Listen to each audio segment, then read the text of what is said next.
hello, lovers. It's Brandy Iberia, your self-love guide. And we have made it to week 15.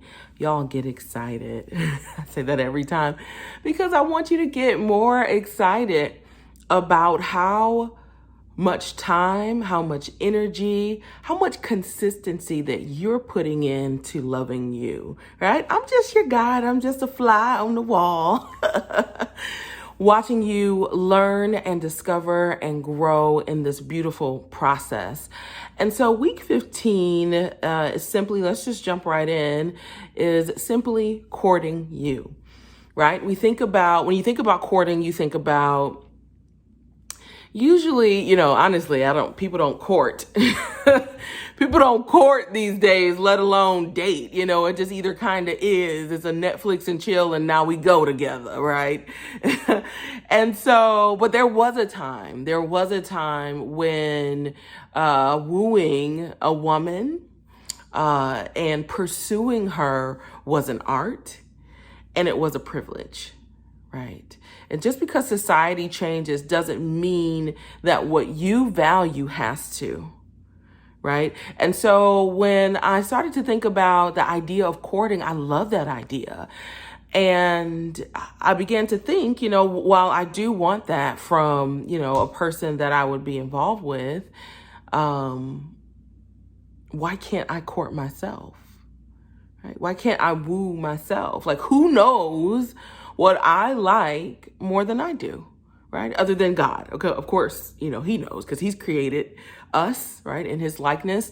He knows our end before the beginning. Like we understand that, but he also has given us free will and free reign. And so it's an exciting opportunity to discover what makes you tick, what makes you smile, what makes you excited, what makes you anxious, all of those different things, right? And so a lot of times we try to wait until we find love and then we begin to live. And I think that's kind of the core of what I talk about in that particular week, courting you. Because society has put it out there.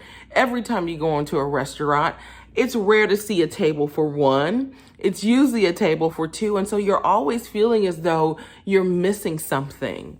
Right. And I don't believe that, we're designed to be alone forever. And maybe all of us won't marry, but at some point you'll have relationship or relationships with people. And so why would we not include ourselves, right, in that category of people?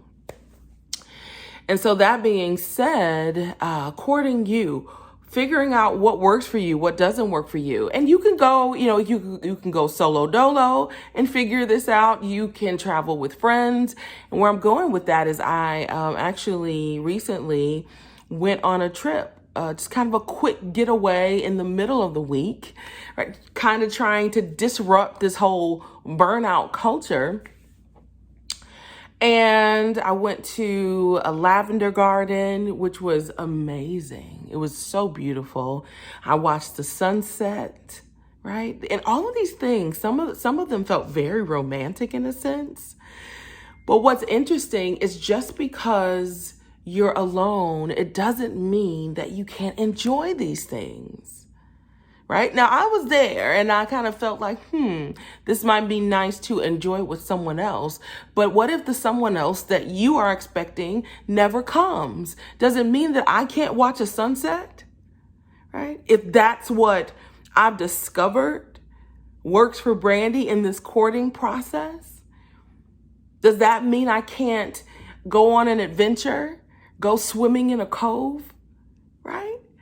So I want you to stretch out of your box this week. I want you to do something that you've been waiting for someone to do for you, in terms of love and courtship, right? Have you been waiting on a brother to bring you some flowers? Fellas, have you been waiting on that sister to cook you a good meal? Right? Cook it for yourself. Take a chef's class. Right? Because what it's going to do is make you a more valuable partner. So court yourself this week. I'm excited to hear what you guys have chosen to do and what you discovered along the way. Again, I am your self-love guide, Brandy Iberia. Thank you so much for allowing me to come on this journey with you. All right, we will see you next time.